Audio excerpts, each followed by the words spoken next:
चौधरी के बेटे की शादी थी। चौधरी साहब ने एक अनोखा फैसला किया कि पूरे गांव को इस खुशी में शामिल किया जाए।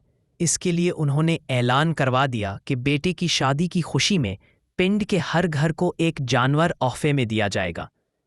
जिस घर में मर्द का राज होगा वहां एक घोड़ा दिया जाएगा, और जिस घर में औरत का राज होगा वहां एक मुर्गी दी जाएगी। गामे को जानवरों की तरसील का काम सौंप दिया गया। पहले ही घर में गामा दोनों मियाँ बीवी को सामने बिठाकर कि घर के फैसले कौन करता है।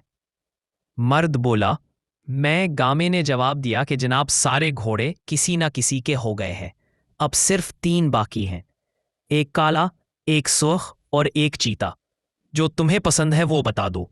मर्द ने फौरन जवाब दिया कि मुझे चीता पसंद है। पास ही बैठी बीवी ने बुरा सा मनहा बनाते हुए अपने खावंद को टोका और ऊंची आवाज में बोली, नहीं नहीं, हम काला लेंगे। मैंने देखा हुआ है, इसके माथे पे सफेद फली है, वो बड़ा सोहना है। मर्द ने कहा कि चलो काला ही दे दो।